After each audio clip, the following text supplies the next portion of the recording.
We are talking about each of the new hero specializations that came out in the War Within. And in this video, we're taking a look at the Sunfury for fire and arcane mages. These mages specialize in spell fire magic and summon a powerful phoenix ally. We're going to go over this hero spec's concept, implementation, power, and then give it an overall score. Sazaze.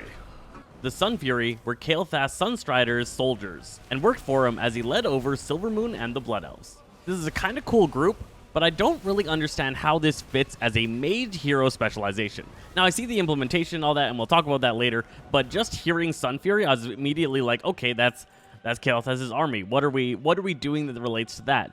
And that wasn't really vibing with me for what I wanted a fire mage to be. This is a bit of a tricky situation where they use the name of an existing faction, but that wasn't what they were really implementing when they put together the hero spec. And so there's a disconnect between what we're getting and what immediately comes to the brain, at least for players that know what a Sunfury is.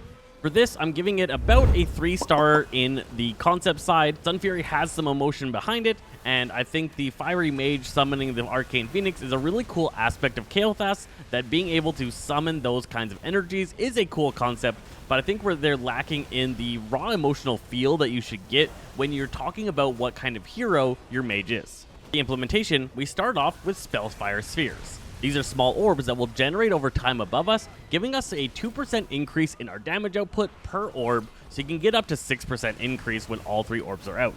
These orbs generate up out of combat, so you start a lot of combats with all 3 orbs available, and later in the tree we're going to spend those orbs and then have to regenerate them using our Arcane Blast or our Fireball. The real core talent is Invocation Arcane Phoenix. This makes it so when you cast Arcane Surge or Combustion, you summon a Spellfire Phoenix that comes to aid you in battle. This little minion will appear and send out some arcane and fire spells. Burden of Power is a new aura you're going to have to track, which will empower your next Arcane Blast, Arcane Barrage, Pyroblast, or Flame Strike. After consuming this, Glorious Incandescence will make it that your next Fire Blast or Arcane Barrage will rain down a bunch of meteorites onto the target.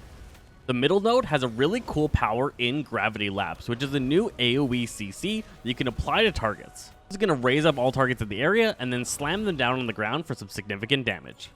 The Sunfury Execution talent makes it so that these types of mages are way better in execute phases, drastically increasing how much damage Arcane Barrage does to low health targets, or boosting the critical strike damage of Scorch by 300%.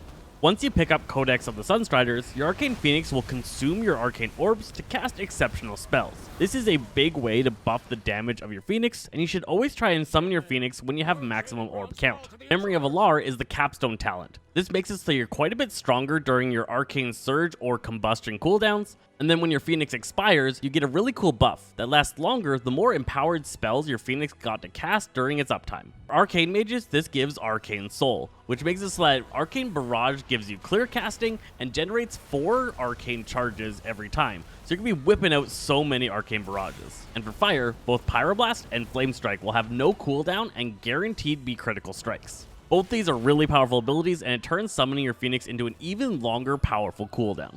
This hero specialization felt really cool, but it is extremely tied to your longer cooldowns of Arcane Surge and Combustion, where a lot of the rest of the tree doesn't take into any effect if you aren't in those windows. The whole Spellfire Sphere system allows you a little bit of rotational gameplay outside of your windows, which does keep it a little bit fresh, but it's not quite as exciting as other hero specializations have managed to be for longer periods of time.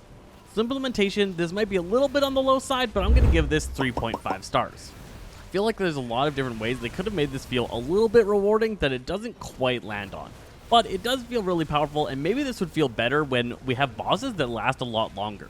With how short the bosses last, I felt like the Phoenix wasn't really that rewarding of a playstyle. Power-wise, this one is really strong when you take full advantage of it. I could see this in both raid situations and in Mythic Plus situations where you're actually taking full advantage of the constant cooldowns. This is going to pull way ahead of the other specializations at the current tuning levels. This thing's power-wise, I'm going to label at 4.5 stars with a little bit of wiggle room to make it stronger outside of your Combustion or Arcane Surge windows. That would make it absolutely perfect, but right now it is still extremely strong. And that finishes it off with a 3.5 overall score. I may be a little bit harsh on this thing's concept, it's just not landing for me, and this might be a better concept for you. I think Sunfury is really cool and has a lot of cool interactions and ways that you play your character that actually feels unique and different to your base specialization, which is exactly what I'm looking for from a hero spec.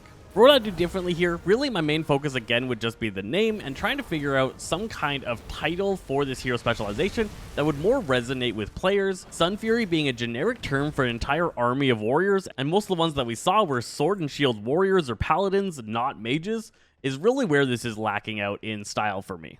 Taking on a title like Sun King and being like Kael'Thas might be a little bit too extravagant for a hero specialization. That's my hero breakdown for the Sunfury. Let me know what you think about this fiery arcane mage in the comments below. I'm Zeti Fresh from Zazaze Games, and we'll catch you guys next time.